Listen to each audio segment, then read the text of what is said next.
So the NBA playoffs have been great this year, but one of the stories that's emerged a little bit, especially if you're a Fever fan or an Indiana basketball fan, is the camaraderie between the Fever and the Pacers. The Fever are maybe the first WNBA team in history that is actually bigger than its NBA counterpart, or even in the same ballpark as its NBA counterpart. And we've seen the Fever support the Pacers. We've seen them in the building, and apparently they thrive whenever Caitlin Clark is in the stands or courtside or shown on the jumbotron, because it seems the Pacers are undefeated in Caitlin Clark postseason appearances.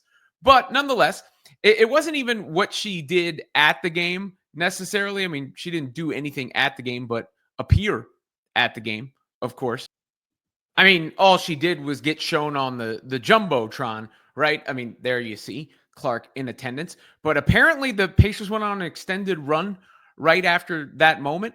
At least a 10-0 run that may have extended beyond that. But to me, the moment came after the game, because the local post game, or the Pacers post game radio network, they got a caller in, and said caller was Caitlin from downtown. It was one of those nights where you literally could not miss. It was Aaron, it was Miles, it was Pascal. It was just one to the next, and it was really, really fun to watch. I felt honestly just bad for the Cavs at one point, but man, that was some good basketball. At one point, it was like 20-3 assists, which is just you don't see deltas like that. We were transcendent, and we got a big game ahead of us on Tuesday, and it's very exciting. So it's cool to see that camaraderie, of course. It's cool to see Caitlin call into a talk radio show. That was Laura Steele's account where that video came from, and it was Eddie White on the post game, as I mentioned. So just a cool moment, a cool vibe, all those sorts of things. Does it mean anything really? I have no idea. Right? Probably not. But nonetheless, it's cute, I guess, is the word I would use for it. And it's cool to see the Fever and the Pacers have this symbiotic relationship. That isn't necessarily always seen across WNBA and NBA teams. Now, one other thing I wanted to talk about that relates to Clark from downtown is the new criticism of Caitlin Clark. This is funny. I find it very, very amusing. I guess you could say push-offs are the new turnovers, because Clark haters, or what are they referred to as on the internet now? Hatelins. Hatelins are grasping at anything. They are looking for anything, because the truth of the matter is Caitlin Clark is, a once in a lifetime talent who's dominating the league and is going to do so for a prolonged period of time. And everybody is aware of it, whether they want to admit it or not. And when you see what she does out on the court, it's astounding. It's the kind of thing that literally, wows you. And the deep shots, I just did, commentary on that, where how effortlessly she's shooting them with the balance and the release and all that stuff has really stood out to me so far in the preseason. And if you look at her preseason stats, now it's just 2 games, so you can't overreact. One of them was against Brazil. But when you look at Clark's preseason stats, they prorate out to like a 25-point triple-double. And she's shooting the ball better than she did last year as well. Her true shooting percentage is higher. Her field goal percentage is higher. Her three-point percentage is higher. But in the midst of all that, some fans are not happy that she can sometimes shove off to get a little space.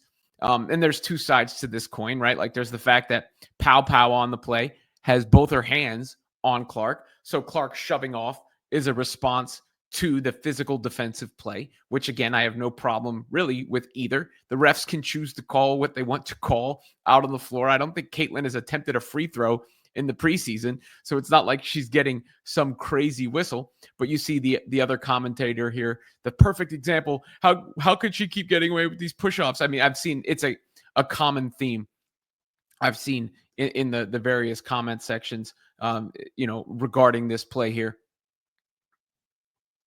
where there's the hands on her, get off me, get it out the net, as my guy Jay would say. But Pow Pow came down, she got her lick back. So no harm, no foul from her point of view. I mean, she did what she's supposed to do. But to me, just those are like sweet tears. You ever see the South Park episode, Scott Tenorman episode, where Cartman's like, "Let me taste the sweet tears of unfathomable sadness." I mean, that's what this feels like to me. Like, because there's just nothing left. That's what you're going to go for. Because last year was a physical league, right? And Clark had to get in the weight room. And now Caitlin has gotten in the weight room, and you see it. It's apparent. And she's playing physical too. And we're going to cry about it. That's what we're doing now. Push-offs. I mean, I find it glorious. If you're a Fever fan, you should relish in this. You should be like a pig in mud anytime you see somebody comment and cry about something like this, because it really just goes to show you there's nothing left. There's nothing. Turnovers were the only thing you heard about last year because they were the only thing. It's like, but what about the turnovers? Because there was nothing else to say past a certain point. Once Clark had clearly adjusted to the league, once Clark was breaking records, once the Fever started winning. Now, this year, I'm sure those turnovers will go down some. They got a new coach. They got new players.